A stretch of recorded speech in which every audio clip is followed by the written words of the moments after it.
très contente de vous retrouver. J'ai l'impression que ça fait très longtemps qu'on ne s'est pas vu. C'est-à-dire que les dernières vidéos que je vous ai faites, c'était pas des vidéos facecam, ça fait longtemps. Comment vous allez? Dites donc comment ça va? Je suis très contente de vous retrouver aujourd'hui pour enfin, oui j'ai tardé, oui, mais il est là. Pour enfin vous faire, de toute façon vous l'avez déjà vu dans le titre en fait, le suspense. Vous l'avez déjà vu dans le titre, alors à quoi ça sert? Pour enfin vous faire le bilan lecture du mois de janvier. Oui, le mois de février est presque terminé. Et alors? Je vois pas où est le souci. Donc je vais vous présenter aujourd'hui les lectures que j'ai faites au mois de janvier. Il y a eu du très très bon, il y a eu du bon, il y a eu du moins bon, il y a eu de l'abandon, il y a eu tout ce qui finit en on visiblement. C'était un mois où il y avait vraiment de tout à boire et à manger. C'était un mois typique d'une vie de lectrice, je pense. Je vais donc vous présenter les livres que j'ai lus pendant le mois de janvier. Alors il n'y aura pas vraiment d'ordre, ce sera, je les ai mis en pile à côté de moi. Le premier qui est sur la pile, c'est le premier que je vais vous présenter. Je sais plus dans quel ordre je les ai lus de toute façon. Après, pour la plupart, voire pour tous en fait, il me semble, mes avis sont déjà en ligne sur mon compte Instagram. Donc n'hésitez pas à aller me suivre sur Instagram si ce n'est pas déjà le cas, pour avoir un avis écrit déjà pour mes lectures et puis avoir un petit aperçu comme ça de ce que j'ai lu dans le mois. Je crois que je les ai tous chroniqués. Ouais. Ils sont déjà tous chroniqués. Donc voilà, si vous ne me suivez pas déjà sur Instagram, n'hésitez pas à aller le faire. On a passé il n'y a pas longtemps la barre des 700, donc merci beaucoup. C'est trop gentil, merci. Et puis bah let's go pour continuer hein, les copains. Donc voilà, allez Marie, tu te disperses pas. On a dit qu'on allait parler des lectures du mois de janvier. On va parler des lectures du mois de janvier. C'est parti! Pour le premier, c'est un livre que je vous avais présenté dans un des reading vlogs. Il me semble que c'était dans le premier reading vlog qui est sorti du coup courant janvier. Je vous parlais de ce livre-là parce que je le lisais pendant ce moment-là. Il s'agit de Rendez-vous avec le crime, écrit par Julia Chapman. Et donc c'est le premier tome des Détectives du Yorkshire, publié aux éditions La Bête Noire, Robert Laffont. Donc c'est un cozy mystery et c'est le premier cozy mystery que je lis si on ne compte pas les enquêtes de Jane Austen comme étant un cozy mystery. On va dire c'est du cozy mystery jeunesse pour les enquêtes de Jane Austen. Là pour le coup c'est de l'adulte, clairement c'est de l'adulte. Mais donc c'est vraiment le premier cozy mystery que je lis et j'ai vraiment aimé ma lecture. Ça a été très très chouette, j'ai beaucoup aimé. J'ai commencé à filmer cette vidéo et je ne me suis pas refait un point sur les livres que j'allais vous présenter. Donc je vais beaucoup regarder les quatrièmes de couverture. Alors, dans celui-ci, c'est vrai, nous suivons... Il y a un petit poil. Nous suivons Delilah et qui, elle, vit dans un petit village, je sais plus où, les détectives de Yorkshire. On n'a qu'à dire qu'il est dans Yorkshire, le village. Yes, Marie. Donc, on suit Delilah qui vit dans un petit village du Yorkshire où elle a toujours vécu. En fait, c'est son village natal. Et elle tient là-bas une agence de rencontre, une agence matrimoniale. Sauf que malheureusement, son agence marche pas terriblement, c'est pas foufou. Et elle est à deux doigts de faire faillite en fait. Parallèlement à ça, on va avoir le retour de Samson qui, lui, a quitté ce village, pareil, il y a quelques années. Et il est un petit peu parti, pas dans les meilleures conditions. Et beaucoup de gens ont des choses à lui reprocher, ils ne sont pas très fans de ce garçon. Et il va faire son grand retour en ouvrant à l'étage de l'agence de rencontre de Delilah, une agence de détective privé qui a exactement le même nom que l'agence de rencontre de Delilah. Donc ça l'aide pas à se faire bien voir à son retour, hein, si vous voulez le Samson. Donc là, on a nos deux protagonistes qui sont posés. Malheureusement, dans le village en même temps, bah écoutez, il y a des gens qui meurent. Et puis pas qu'un, pas que deux. Plusieurs gens meurent. Samson va donc se retrouver mêlé à ça puisque l'un des proches des victimes va aller le voir pour lui demander d'enquêter parce que bien que la police dise que ce soit des morts naturelles ou des suicides, pas forcément sûr tout ça. Donc Samson va être chargé de l'enquête en parallèle de la police et elle, Delilah, finalement elle s'est rendue compte un petit peu avant tout ça que les différents morts qui avaient été notés, ils avaient tous été inscrits à son agence de rencontre. Donc est-ce qu'elle a quelque chose à voir là-dedans aussi? Samson et Delilah vont donc se retrouver tous les deux, un peu malgré eux d'ailleurs, à devoir faire équipe pour mener l'enquête et savoir exactement qui est le coupable et qu'est-ce qui s'est passé dans ce petit village quoi. Donc ça a vraiment été très chouette. J'ai beaucoup aimé cette petite ambiance de village anglais où on mêle l'enquête policière qui est vraiment très chouette d'ailleurs parce que je n'ai absolument pas vu venir l'identité du coupable jusqu'à ce qu'elle nous soit amenée. J'étais en mode ah ouais?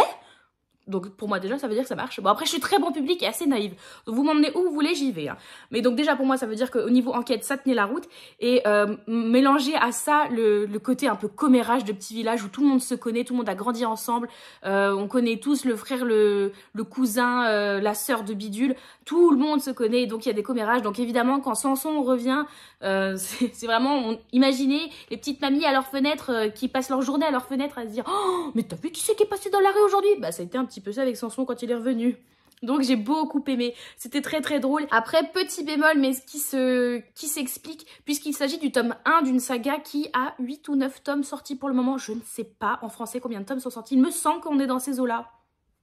Pas sûr, à vérifier, mais c'est un petit peu long, on va dire, à mettre en place, où on va nous présenter tous les personnages, tous les habitants de la ville, mais en fait on comprend qu'on nous met en place ces personnages-là qui vont être récurrents au fur et à mesure des différents tomes de la saga, puisque tout se passe dans la même ville. Donc l'enquête met un petit peu de temps à vraiment démarrer. On va longtemps nous présenter qui est Delilah, qui est Samson, qui est le tenancier du bar d'en face. Enfin, voilà, ça va mettre un petit peu de temps. Donc, ne vous laissez pas décourager si vous ne l'avez pas lu. C'est normal. Dites-vous que c'est pour après gagner encore plus de temps pour les tomes suivants. Au moins, vous saurez qui c'est, d'accord? Donc, je vous remercie beaucoup parce que c'est suite à des lives sur Twitch où je vous demandais des recommandations de Cozy Mystery que celui-ci est pas mal revenu et que je me l'étais procuré en occasion. Et ben, je suis bien contente de l'avoir fait et de l'avoir lu parce que ça a vraiment été une très très chouette lecture.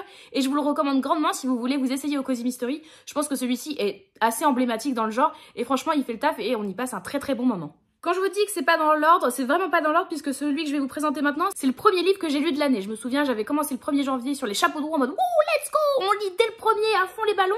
Et donc il s'agissait de « Les tortues ne fêtent pas Noël sous la neige » écrit par Sophie Jomain et publié aux éditions Charleston. Donc je remercie déjà beaucoup Kira qui me l'avait offert. Il me semble que c'était pour mon anniversaire. Il me semble... Oui, joyeux anniversaire. Donc oui, merci beaucoup à Kira qui me l'avait offert pour mon anniversaire. Ça a été une très très chouette lecture que j'ai bien aimée. Donc dans celui-ci, nous suivons Rosie, jeune Alsacienne, qui vit à Saint-Barthélemy depuis une petite année, me semble-t-il. Donc ça fait pas longtemps qu'elle a emménagé à Saint-Barthélemy. Et elle travaille là-bas pour une patronne qui est malheureusement très exécrable, très exigeante et pas du tout à l'écoute de son employé pour, si vous voulez, pour faire un peu l'entre-deux entre une agence immobilière et les villas qui sont louées à des familles très riches, enfin à des propriétaires très riches, puisqu'à Saint-Barthélemy, évidemment, le contexte est assez idyllique, c'est très très beau, c'est les îles, c'est l'été toute l'année, enfin, on y rêve un petit peu. Donc elle, si vous voulez, elle travaille là-dedans, elle s'occupe de gérer justement ces villas pendant qu'elles ne sont pas habitées et de redonner les clés aussi aux propriétaires quand ils reviennent pour y séjourner. Donc si vous voulez, on a cette Rosie qui vit un peu sa vie plan-plan, bon, rien d'exceptionnel, sauf que tout va un petit peu basculer pour elle le jour où justement, où elle doit rendre les clés à l'un des propriétaires qui vient reprendre sa villa pour le temps de ses vacances. Elle va y découvrir qu'un jeune adolescent passe régulièrement dans le jardin de la propriété pour venir y couver des œufs de tortue. Parallèlement à ça, juste avant d'arriver dans la propriété le même jour, elle a fait la rencontre d'une famille un peu particulière avec un vieux monsieur qui ressemble quand même pas mal au Père Noël avec sa femme et leurs 3 petits-enfants. Il me semble que c'est des petits-enfants. Leurs neveux? Non, pas leurs neveux, non, c'est impossible. Leurs petits-enfants, il me semble que c'est leurs petits-enfants. Donc, assez énigmatique puisque très looké Noël, sachant qu'on est à Saint-Barthélemy et que tout le monde est en tongs. C'est vrai que ça dénote pas mal. Donc cette journée est assez particulière et elle va se retrouver mêlée un peu malgré elle. Encore une fois, décidément, à chaque fois, ils choisissent pas les pauvres, hein, ils subissent vraiment. Elle va se retrouver mêlée un petit peu avec cet adolescent qui défend les tortues. Et donc elle va se retrouver elle aussi à lui venir en aide pour essayer de préserver ces tortues qui malheureusement disparaissent beaucoup et ont du mal à survivre sur ces terres. Évidemment, ne pas oublier que ce livre est une romance de Noël. Donc oui, elle va faire la rencontre d'un superbe jeune homme qui, au début, franchement, on a bien envie de le tarter quand même. Il est pas très très gentil, pas très agréable. Il a aussi quelques phrases qui peuvent être problématiques et qui peuvent vous faire tilter. Attention, des fois, on frôle un petit peu des réflexions toxiques, ceci dit, hein, vraiment à dénoter. Mais voilà, on va avoir une romance qui va se dessiner avec ce côté écologique. C'était vraiment très intéressant. Ça a été une très bonne lecture pour commencer l'année. J'ai vraiment bien aimé et ça m'a permis de découvrir la plume de Sophie Jomain, donc je suis vraiment très très contente. Après, je vous avoue que ça fait quand même bizarre de parler de Noël parce que ça se passe en plein Noël, de parler de Noël sachant que tout le monde est en chemise hawaïenne et en tongs. C'est un concept. C'est un concept. C'est vrai qu'en plus, elle, notre Rosie, aussi a un petit peu du mal à assumer le coup puisqu'elle est alsacienne. Donc la culture de Noël est encore plus présente en Alsace. Ouais, pour elle aussi, ça fait un peu bizarre. Donc ça peut un peu choquer, ça peut un peu sembler bizarre, mais finalement on s'y prête et ça justement ça nous montre que l'esprit de Noël n'a pas forcément besoin de neige, n'a pas forcément besoin de sapin, de bonhomme de neige pour exister, pour être là. Au final, l'esprit de Noël, c'est ce qu'on veut bien lui donner, ce qu'on veut bien lui prêter. Et j'aime bien cette idée que si on a envie que l'esprit de Noël existe, on peut le faire et il n'y a pas de souci. Et c'est aussi à nous de faire en sorte que cet esprit de Noël perdure et existe même sur l'hémisphère sud en plein soleil. Par contre, comme je vous le disais, il y a certaines phrases, par exemple avec le love interest de Rosie, qui peuvent être un peu toxiques. Et il y a une autre notion qui m'a pas mal dérangée et que je trouve importante de mettre en avant parce que ça peut être pour moi un trigger warning qui aurait dû peut-être être mis en avant au niveau de la maison d'édition. Un moment dans le roman, je vais vous spoiler un petit peu, désolée. Un moment dans le roman, on va nous présenter une femme d'un certain âge qui a connu des violences conjugales. Donc elle va un peu nous exposer factuellement ce qu'elle a pu connaître le temps de son mariage avec son défunt mari. Et à aucun moment, ces actes de violence conjugale sont remis en question, sont montrés du doigt ou quoi que ce soit. C'est vraiment, on a l'impression que c'est juste exposé factuellement. Et de ces actes, en fait, en découle autre chose. Et c'est finalement le résultat de ces actes qui va être important pour le livre, mais pas le fait que ces actes aient été commis. Et j'ai trouvé ça dommage parce que, pour moi, même si c'est pas central sur l'histoire, même si c'est pas ça qui fait que, oui, l'histoire par la suite va exister, il est important de montrer que, bah non, la violence conjugale, c'est puni par la loi. On ne peut pas juste être exposé comme ça, en mode, oui, bon, bah, il y a eu ça. Et puis, il y a eu ça. Non, il y a eu ça, et c'était très grave. Et il faut pas le faire. Il y a besoin, je pense, de mettre un petit coup de morale aussi dessus. Et j'ai trouvé dommage que le livre, en quelques lignes, aurait pu le faire, et j'ai trouvé dommage qu'il ne le fasse pas. Mais ça n'a pas empêché pour moi ce livre d'être une bonne lecture et de bien commencer l'année. Au mois de janvier, j'ai décidé quand même d'avoir un petit thème un peu Noël, un petit peu hiver dans les lectures que j'ai faites. Alors la lecture précédente que je vous ai montrée, il y avait l'idée de Noël. Bon, certes, on était à Saint-Barthélemy, il faisait chaud, il y avait les cocotiers. Donc bon, Noël était là, mais l'idée de froid n'y était pas. Pour ma lecture suivante, ah si, il fait pas chaud. Hein. Ah non, il fait pas chaud du tout. Puisqu'il s'agit de Renouveau, écrit par Jen Kalonita et publié aux éditions Hachette Rose. Il s'agit du Twisted Tale sur la Reine des Neiges que j'ai en version toc-toc. Avec un petit jaspage bleu. Je ne sais pas s'il rend bien bleu la caméra. Parce qu'il est quand même pas mal bleu en vrai. Donc voilà, donc une très belle version, je suis contente de l'avoir. Il me semble que c'est mon chéri qui me l'avait offert. Merci beaucoup mon chéri. Et donc dans celui-ci, on nous explique que le postulat de base c'est « Et si Anna et Elsa ne s'étaient jamais rencontrées ?» Donc effectivement, on va avoir... C'est quand même assez similaire avec La Reine des Neiges, le film La Reine des Neiges que l'on peut connaître de Disney. Sauf que ici, on commence le roman par Elsa et Anna qui sont déjà adultes, qui sont déjà telles qu'on les connaît la grande majorité du film, vous voyez. Et elles ne se connaissent pas, elles n'ont pas grandi ensemble. Elsa, elle, est vraiment la future reine, prête à prendre le pouvoir et à hériter du trône. Et à côté, on a Anna qui, elle, est fille de boulanger dans une petite ville à côté d'Arendelle, qui ne rêve que d'une chose, justement, aller vivre à Arendelle, pouvoir travailler là-bas. Arendelle la fait rêver. Et Elsa, elle, va se retrouver au dernier moment à devoir prendre la tête de son royaume, puisque ses parents viennent de décéder dans un voyage en mer, comme dans le film. Et elle se retrouve donc à devoir prendre la tête du royaume. Cependant, au moment où elle doit prendre la tête du royaume, des pouvoirs magiques semblent se déclarer de sa part et elle fait apparaître de la glace. Bizarre, on ne s'y attendait pas. Et finalement, petit à petit, la mémoire va revenir pour Elsa qui va se souvenir qu'une Anna était importante pour elle. Elle connaît quelqu'un qui s'appelle Anna et qui est importante pour elle et qui va l'aider à pouvoir contrôler ses pouvoirs et elle a besoin de la retrouver. Elle, Anna, bah un petit peu naïvement, va arriver à Arendelle et va comprendre que elle a aussi quelque chose à faire avec Elsa, que quand elle arrive à Arendelle, quand elle arrive dans le château, elle le connaît, elle sait, elle est déjà venue ici. Et donc pendant le bouquin, on va quand même pas mal suivre les deux sœurs qui se cherchent mutuellement. On va avoir la quête du coup de l'une vers l'autre, mais aussi la quête de Elsa pour savoir qui elle est vraiment, et la quête de Anna pour retrouver finalement quel était son passé et pourquoi elle a un souvenir si vif d'Arendelle alors que finalement c'est la première fois qu'elle y vient. Pour moi ça a été une très très chouette lecture, j'ai vraiment bien aimé parce que même si comme je vous le disais on est quand même relativement proche de l'histoire qu'on l'on connaît dans le film directement, il y a quand même 2-3 éléments qui s'éloignent de ce que l'on connaît pour apporter des choses pas mal intéressantes. Il y a beaucoup de clins d'œil aux chansons que l'on retrouve dans le film. Il y a des moments où je vous le dis, vous allez les lire et vous allez les chantonner en fait. Vous allez être obligé de les chantonner en même temps que vous allez lire les lignes, c'est obligé. On a le personnage de Olaf qui est vraiment trop kiki. On a Christophe, vraiment Christophe, j'adore Christophe. Sven qui est un peu moins comic relief comme on peut l'avoir dans le film. Mais Christophe il fait le job là-dessus, il n'y a pas de souci. Et j'ai bien aimé parce que je trouve que par rapport au film, le livre met encore plus en avant la relation des deux sœurs, les met beaucoup plus en avant. On sent que c'est vraiment cette relation-ci qui est forte. Et aussi, il place moins Elsa comme une méchante, chose que je reprochais un petit peu au film parce que finalement, de mon point de vue, je trouve que dans le film, Elsa, par moments, elle est un peu méchante, elle a des réactions un peu de méchante et d'égoïste. Ce qu'on comprend. Certes, mais dans le livre, elle a un peu les mêmes réactions, mais elles ne sont pas pensées de la même façon. Et je trouve vraiment que ça place Elsa comme un personnage à qui on a envie de faire un gros câlin pour lui dire « T'inquiète pas, ça va bien se passer, tu vas savoir qui tu es, tu vas te retrouver. » Et ça a vraiment été une très très chouette lecture, ça a été un bon Twisted Tale pour moi. Si vous êtes fan de la Reine des Neiges ou que vous voulez vous découvrir les Twisted Tale, je pense que celui-ci peut vraiment faire le taf. Je vais vous parler ensuite de ce qui a été pour moi mon premier coup de cœur de l'année. Je vous en ai aussi déjà pas mal parlé en vlog me semble-t-il. Donc je vais vous faire un topo assez rapide de l'histoire puisque ça sert à rien de vous répéter. Et pareil, mon avis ne sera pas trop développé parce que je crois que c'est dans le vlog numéro 1 encore une fois que je vous en ai parlé. Donc je vous invite à aller le voir, il sera juste ici. Allez, on dit que c'est de ce côté-là. Il sera juste ici pour aller voir mon avis un peu plus complet et puis pour vous découvrir les vlogs si ce n'est pas encore le cas. Et j'ai donc envie de vous parler maintenant de Un bûcher sous la neige, écrit par Susan Fletcher et publié ici aux éditions J'ai lu. Je tiens encore une fois à remercier Célène qui m'a offert ce livre et en me disant, je cite, parce que j'ai adoré ce livre. Eh bien écoute Célène, moi aussi. Ça a vraiment été un très très beau coup de cœur pour moi celui-ci. Dans ce livre, nous sommes en Écosse au XVIIe siècle et nous suivons Corag qui, dès le début du livre, en fait, est accusé de sorcellerie et se retrouve emprisonné, prête à être jugée et surtout, bah écoutez, brûlée. On est sur un bûcher sous la neige. Il y avait une histoire de feu à un moment, les copains. Donc prête à être brûlée.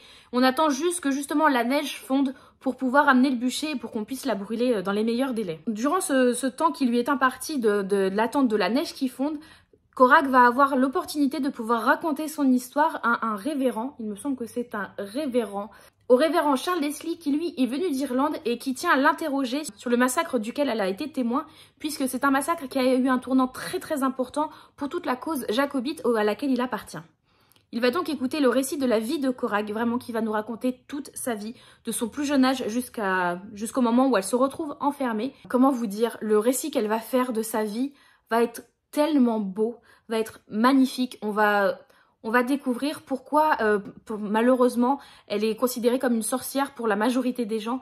Et finalement, elle va nous décrire l'Écosse, elle va nous décrire son voyage, autant son voyage physique, parce qu'elle est d'origine anglaise, donc son voyage physique de l'Angleterre vers l'Écosse, mais aussi son voyage, elle, pour apprendre quel est le sens de sa vie, pour apprendre comment elle souhaite vivre sa vie, qu'est-ce qu'elle veut, elle, vraiment, pour aussi apprendre à faire confiance aux gens, confiance qu'elle n'avait pas au début, puisqu'elle n'a pas été éduquée comme cela. Voilà, donc on va suivre ça et dans le livre, si vous voulez, c'est construit de façon telle que nous avons un chapitre où c'est Corag qui va raconter sa vie, donc c'est des longs chapitres en général, intercalés à chaque fois de petits chapitres où c'est le révérend Leslie justement qui écrit à sa femme et qui fait une sorte de compte-rendu et de résumé qui explique à sa femme en fait ce que Corag lui a appris à chaque fois. C'est aussi très bien fait puisque l'on voit au fur et à mesure l'évolution du point de vue du révérend Leslie sur Corag. Donc, au début, il l'appelle la sorcière, il pense comme tout le monde, en fait il ne la connaît pas mais il l'a déjà jugée et au fur et à mesure que Corag va lui raconter son histoire, lui raconter son point de vue, ce à quoi elle a assisté, ce qu'elle a vécu, il va totalement changer. Il va se prendre presque d'admiration pour elle et vraiment va n'avoir qu'une seule envie, de la défendre et faire tout pour qu'elle ne puisse pas aller au bûcher. Et ça va être vraiment très très beau. Ça a vraiment été un coup de cœur ce bouquin, il est fantastique. Si vous aimez l'Écosse, lisez-le. En plus, on a un contexte historique qui est quand même pas mal intéressant pendant la cause des Jacobites. Corag, elle est si touchante. On a envie de lui faire des câlins et lui dire t'inquiète pas, tout va bien se passer. C'est une femme qui est très forte en même temps, qui est très sûre d'elle, qui sait qu'elle est dans son droit, qui remet aucunement en question le fait de ce qu'elle aime, de ce qu'elle veut faire. Mais en même temps qui a plein de faiblesses parce que c'est sûr que quand on vous appelle toute votre vie sorcière, vous commencez à y croire au bout d'un moment alors qu'au final, pas du tout. Enfin, c'est très très beau, c'est magnifique. L'autrice va aussi nous décrire les paysages d'Écosse qui sont, mamma mia, tellement bien décrits. Franchement, vous fermez ce livre, vous n'avez qu'une envie, vous êtes déjà en train de regarder si vous pouvez pas prendre un vol pour aller en Écosse. Hein. Directement, je vous le dis les gars. Mais non, c'est vraiment une très très belle lecture. La plume est magnifique, je vous encourage vivement à lire. En plus, j'ai vu que récemment, finalement, pas mal de gens l'avaient lu et que des bons avis en sont ressortis, donc... Vraiment, vous pouvez y aller les yeux fermés, vous allez adorer, je vous le dis. Oui, vous saviez que j'allais vous en parler dans cette vidéo, puisque ça fait partie de mon actu en ce moment, vu qu'on organise une lecture commune avec les copines autour de la trilogie complète et que le tome 1 a été lu durant le mois de janvier. J'ai bien évidemment envie de vous parler du premier tome de Inheritance Games, écrit par Jennifer Lynn Barnes et publié aux éditions PKJ, que j'ai affectueusement renommé Truc Games parce que sinon, c'est trop dur à dire. Donc, dans ce premier tome de Truc Games, nous suivons le personnage de Avery, qui est une adolescente qui est au lycée, qui n'a pas beaucoup d'argent, qui vit avec sa demi-sœur qui est infirmière. Elles n'ont pas vraiment d'argent toutes les deux. Avery vit la plupart du temps même dans sa voiture, puisque le copain de sa sœur est un peu toxique, hein, si ce n'est qu'un peu d'ailleurs. Vraiment un personnage que l'on ne recommande pas. Et du jour au lendemain, eh bien tout va changer pour elle, puisqu'elle va se retrouver à hériter d'une fortune colossale. Il y a beaucoup de zéros. Je sais plus combien, mais ça faisait beaucoup. Une fortune colossale, c'est-à-dire que même, je pense que même avec toute la bonne volonté du monde, elle ne pourrait jamais dépenser la totalité de cette fortune. Ou alors vraiment... elle s'est fait plaisir. Mais vraiment une fortune colossale. Seulement, si elle remplit une condition que le défunt avait mis sur son testament pour qu'elle puisse hériter, il faut qu'elle reste vivre 1 an dans le manoir avec le reste de la famille. Problème étant, c'est que elle ne connaît pas le défunt, elle ne sait pas qui c'est, et que dans le manoir dans lequel elle doit habiter pendant 1 an pour pouvoir hériter, eh bien il y a la famille qui y vit. Ceux qui auraient dû hériter, et qui n'héritent pas, et qui du coup sont pas très contents quoi. Ils auraient bien aimé aussi avoir les chiffres avec beaucoup de zéros derrière. Ils les ont pas. Ils n'ont pas du tout ça. Donc, on va y avoir un petit souci. Dans ce premier tome, on va donc suivre un peu la vie de... on va donc suivre Avery qui va essayer de comprendre mais pourquoi elle a hérité, pourquoi cet homme qu'elle ne connaît ni d'Ève ni d'Adam ne l'a mis sur son testament et lui l'a fait hériter d'une telle somme. Pour cela, justement, on va se rendre compte que le défunt, il avait une grande passion dans la vie, c'était les énigmes. Il adorait résoudre des énigmes, mais encore plus en faire. Donc pour pouvoir arriver à ses fins et comprendre le pourquoi du comment elle hérite, elle va devoir résoudre plusieurs énigmes. Elle va se retrouver cependant aidée des petits-fils du défunt qui eux aussi voudraient comprendre pourquoi elle hérite. Enfin surtout pourquoi eux n'ont pas hérité. C'est plutôt dans ce sens-là d'ailleurs. Pourquoi eux n'ont pas hérité. Ils vont donc se retrouver à faire un petit peu équipe. Ouais, à faire équipe pour résoudre ces énigmes et pour savoir pourquoi Avery a hérité et pas eux. Donc c'est vraiment un roman qui est très bien fait, très prenant. C'est typiquement du young adulte. Je crois que je vous l'avais déjà dit, je vous le redis encore une fois, c'est du young adulte, donc préparez-vous si vous n'êtes plus habitué au code, ce qui a été mon cas. Je vous avoue qu'au début j'étais là, ok, ça fait longtemps que j'ai pas lu du young adulte pur et dur, ok les codes c'était comme ça, c'était comme ci, oui, on vous les met vraiment en pleine tête dès le début. C'est-à-dire qu'il n'y a pas de mise en bouche quoi. La mise en bouche c'est les codes du young adulte. Donc il a fallu que je m'y remette, que je m'y réhabitue. Il m'a fallu un petit temps d'adaptation qui s'est très bien passé, ne vous en faites pas, puisque vraiment l'histoire de toute façon est très haletante. Les énigmes, on s'y prend au jeu, on se met à réfléchir, à se dire « mais ouais, mais en fait ça se trouve c'est ci, mais ça se trouve c'est ça ». Et puis en même temps, évidemment, comme on est dans du young adulte, va y avoir une petite romance qui va se mettre et tout ça. Enfin, une petite romance, mais entre qui et qui. Et là, des teams vont se créer. Ce qui a été un petit peu notre cas avec les copines, puisque je l'ai lu en lecture commune avec Manon de Vibration Littéraire et Anaïs de Siana Book. Comme vous avez pu voir d'ailleurs la dernière vidéo qui est le code Read With Me où on lisait la fin de celui-ci. Donc ouais, on avait des teams et Anaïs et moi, on n'est pas de la même team. Et je crois qu'en fait, aucune de nous trois n'est de la même team. Après, moi, je suis d'une team tellement à part, c'est-à-dire que je suis plus dans la team un des petits enfants du défunt avec la sœur de Avery. Moi, j'ai pas compris le jeu, je crois. Mais en tout cas, une très bonne lecture. Et en ce moment même, nous sommes en train de lire le tome 2. J'ai trop envie d'en lire, en fait. Je suis très contente qu'on fasse cette lecture commune qui nous permet de presque embrayer totalement la trilogie. Parce que c'est vraiment haletant. En fait, si vous avez l'opportunité de pouvoir avoir les 3 livres les uns à la suite des autres, vous allez les dévorer, c'est sûr, c'est vraiment très chouette. Les personnages sont cool, les énigmes sont bien faites, on a plusieurs stades de révélation qui mènent aussi à de nouvelles questions. Donc j'aime beaucoup cette idée et ouais, j'aime beaucoup la façon dont c'est construit, je vous encourage grandement à le lire. Il mérite vraiment toute la bonne presse qu'il a. Nous finissons dimanche le tome 2 avec les copines, avec aussi Audrey du coup de Little Purple Books qui nous a rejoint pour la lecture du tome 2 et 3. Donc, et le tome 3, je crois qu'on le lit dans la foulée presque. Ça va être trop bien! En tout cas, je vous encourage grandement à découvrir la trilogie si ce n'est pas encore le cas. Ensuite, je vais vous présenter 3 livres d'un coup puisqu'il s'agit des 3 tomes de manga que j'ai lus durant le mois de janvier. Donc le tome 1, 2 et 3 des Mémoires de Vanitas. Hopelé, hopla! Voilà. Donc voilà, les 3 premiers tomes de la saga des Mémoires de Vanitas, écrits par Mochizuki Jun et publiés aux éditions Kiun. Alors attendez, je vais poser les tomes 2 et 3, je vais vous présenter que le tome 1, ça sera plus simple.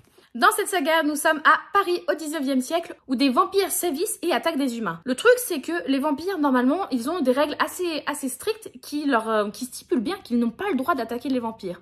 On va donc découvrir qu'il va y avoir une sorte de autre genre de vampire qui n'arrive pas à se contrôler et ça va être assez problématique. Il y a donc une sorte de mal qui semble régner et qui touche certains vampires et qui les rendent complètement hors de contrôle d'eux-mêmes et qui les font donc attaquer ces humains. Pour essayer de résorber ça, nous allons avoir notre personnage de Vanitas qui est un humain qui possède une sorte de grimoire qui est craint par une grande majorité des vampires puisqu'il semble avoir des pouvoirs très forts.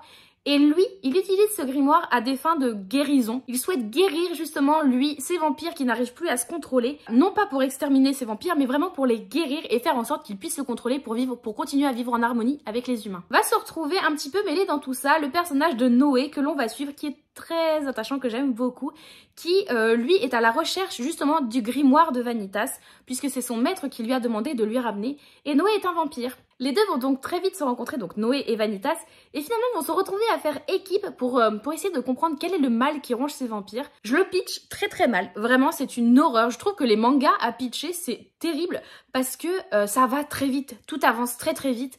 Et celui-ci ne fait pas exception à la règle. C'est-à-dire que déjà sur les 3 premiers tomes que j'ai lus, entre le début du tome 1 et la fin du tome 3, il s'est déjà passé pas mal de choses. En tout cas, Mochizuki-jun, pour moi, c'est une valeur sûre. C'est la mangaka de Pandora Hearts, qui est une saga que j'avais absolument adorée il y a déjà de nombreuses années maintenant, et qui a donc écrit par la suite les Mémoires de Vanitas. Et c'est toujours un plaisir. Déjà, les dessins sont sublimes, comme vous pouvez le voir. C'est très très beau. Les dessins sont vraiment sublimes. Les personnages très attachants ils vont vraiment osciller entre des moments sérieux, on va en apprendre plus sur eux, sur leurs envies, sur leurs buts, sur leur passé aussi, et des moments un petit peu frivoles où ça va être grosse déconnade, où va y avoir les dessins vont être beaucoup plus simples, et j'aime beaucoup justement cette alternance entre les moments sérieux qui vont beaucoup faire avancer l'histoire et ces moments un petit peu de relâchement qui vont permettre de relativiser et de se dire ouais non mais en fait on déconne bien aussi dans ce manga. Si vous ne connaissez pas Mochizuki-jun, je vous encourage grandement à découvrir les Mémoires de Vanitas. Pour l'instant, j'ai lu que les 3 premiers tomes, mais c'est déjà pépite. Et puis j'aime aussi beaucoup les mythes des vampires, donc le fait de retrouver des vampires avec Mochizuki-jun, ça fait toujours très très plaisir. Et puis, comme je crois que je vous les avais montrés, que je m'étais procuré les tomes 4 et 5, donc bah je pense qu'ils seront lus dans pas très très longtemps. Et il me semble, du coup, il me semble avoir vérifié entre temps, c'est 9 tomes qui sont parus pour l'instant en français, donc il y a quand même déjà matière à pouvoir lire quelque chose, donc ça c'est très très chouette. Je suis très contente de m'être remis au manga cette année avec les 3 premiers tomes des Mémoires de Vanitas, c'est vraiment un chouette plaisir et ce fut une très très bonne lecture. Et enfin, nous allons terminer malheureusement avec ce qui a été la grosse déception du mois, ce qui a été un petit peu mon fardeau, mon boulet, ce qui ne l'a pas fait. Il s'agit de Paradict de Pauline Pucciano et publié aux éditions Gallimard Jeunesse. Alors, je suis d'autant plus dégoûtée de ne pas avoir aimé celui-ci, puisque déjà ça faisait un petit moment que je le mettais dans différentes palles, qu'il y passait pas, que je le remettais, que finalement je le lisais pas, ainsi de suite, ainsi de suite. Donc au bout d'un moment, je me sentais presque coupable de ne pas le lire à chaque fois. Et donc là, quand je me suis décidée à le lire, je me suis dit, ça y est mon coco, c'est ton moment, c'est toi, c'est ton quart d'heure de gloire. Ah bah le quart d'heure a été assez court, hein. Désolée. Ici, nous sommes en 2071 et la Terre a complètement évolué. C'est-à-dire que déjà, elle n'est régie que par un seul et même gouvernement. Il n'y a plus de pays, il y a une Terre. Et nous allons avoir un monde virtuel qui va s'être complètement construit parallèlement au monde réel. Et donc ce monde virtuel qui s'appelle le Paradict, qui est vraiment dans la sauce de Ready Player One pour ceux qui ont vu ou lu cette œuvre justement. Et on va suivre principalement 3 personnages, donc 2 frères et une sœur, qui vont chacun avoir des problématiques et des objectifs dans ce contexte. Nous allons avoir le premier qui, lui, est policier et va se retrouver à devoir enquêter suite à la mort d'un délicat. Donc un délicat, si vous voulez, il y a tout un système de caste qui est présenté ici dans le livre. Et les délicats, c'est vraiment le bas de la société. C'est les renégats, quoi. C'est vraiment personne veut avoir affaire avec eux. Et donc il va devoir enquêter sur la mort d'un délicat parce que sa mort est quand même assez louche et il va découvrir plein de choses au fur et à mesure. On va avoir donc son frère qui lui vient tout juste d'être diplômé et va vouloir intégrer les Intelligency, donc c'est un petit peu des sortes de services secrets si j'ai bien compris. Et pour sa formation en quelque sorte, il va lui intégrer sous couverture une sorte de rébellion justement par rapport au gouvernement et va devoir rendre des comptes par la suite auprès de ses formateurs pour expliquer ce qu'il a découvert dans cette rébellion. Et enfin, la troisième, c'est donc leur sœur, qui elle, donc, travaille pour ce gouvernement et est en pleine campagne électorale pour être élue secrétaire, je ne sais plus quoi, enfin bref, être la sorte de première ministre, si j'ai bien compris, de ce monde. Donc, c'est pas rien. Le truc, c'est que le roman va beaucoup être centré sur elle, sur sa campagne électorale, donc il va y avoir de gros moments de politique que j'ai trouvé un peu longués. La politique, en plus, pour moi, c'est pas forcément le sujet que je recherche dans mes lectures. Perso, c'est pas ça qui me fait vibrer, personnellement. Et on va avoir aussi toute une notion de la technologie, justement, de la place de la technologie dans le gouvernement, mais aussi dans ce monde, en fait. Et je m'attendais presque à ce que la technologie prenne plus de place, parce que le titre c'est quand même le paradigme. Donc le paradigme, je vous rappelle que c'est quand même cet univers virtuel qui existe. On va y être, mais on va pas y être tant que ça, et il va pas être si présent que ça finalement. Ça va... Enfin, je l'ai trouvé trop peu présent pour justifier que ça en soit le titre. Et de mon point de vue, on était surtout centré sur elle, qui s'appelle Elzé. Donc pendant sa campagne électorale, avec tous les problèmes de politique, avec les découvertes aussi qu'elle va faire du coup, comme je vous disais, au niveau des nouvelles technologies, ça va apporter un débat qui est intéressant, mais qui pour moi est juste sans issue, puisque en fait on n'arrête pas le débat en question, c'est on va dire, est-ce que la technologie peut prendre le dessus sur les choix des hommes pour gouverner? À peu près, on va dire que c'est à peu près ça. Et c'est un débat intéressant, et le livre aurait pu être vraiment bien fait s'il apportait des éléments de réponse, s'il prenait un choix, ou qu'il apportait des arguments pour l'un ou pour l'autre. Il y a des arguments qui sont amenés, mais c'est toujours les mêmes, et ils sont répétés encore et encore, puisqu'on va avoir deux avis qui vont s'affronter. Concrètement, on va voir oui c'est bien et non c'est pas bien, qui vont être argumentés certes, mais qui vont tout le temps être argumentés de la même façon, encore et encore, pendant des pages et des pages et des chapitres. Et au bout d'un moment, on n'avance pas, quoi. C'est juste, c'est un discours de sourd. Et ça m'a gonflé. Je prenais plus plaisir à retourner dans ce livre, je me forçais en fait, j'avançais, des fois, il y a des moments même je lisais, je savais pas ce que je lisais parce que c'était dense, ça rendait la lecture très très dense. Quand vous avez des pages complètes où c'est comme ça, et c'est que de la politique, c'est que du débat sur les nouvelles technologies, c'est bien, c'est pas bien. Perso, c'est pas du tout ce à quoi je m'attendais en lisant ce livre. Moi, ce qui m'intéressait surtout, c'était tout ce côté enquête par rapport au cast, que je trouvais très très intéressant. Ce côté aussi, justement, de la rébellion, qui aurait pu apporter un point de vue très intéressant sur ces nouvelles technologies, qui est pas du tout en rapport avec ça. C'est dommage. Ouais, ça l'a pas fait pour moi. Je l'ai arrêté à 130 ou 120 pages de la fin, donc sachant qu'il fait 460 pages, j'étais quand même bien avancée. J'en pouvais plus. J'en pouvais plus, donc c'est dommage. Bon ça l'a pas fait pour moi, Paradigme. Et je tiens, ceci dit, pour finir, à souligner que il est classé comme étant du young adulte. Ce n'est clairement pas du young adulte, c'est de la littérature adulte. Je sais pas pourquoi il a été publié chez Gallimard Jeunesse. C'est pas de la jeunesse, enfin je veux dire, un jeune qui lit ça va s'ennuyer et va juste se retrouver acculé de plein d'informations qui sont lourdes. Je vous dis, la lecture est vraiment dense, donc franchement je pense qu'un jeune ne sera pas captivé par cette lecture. Donc bon, voilà, c'est dommage de finir sur...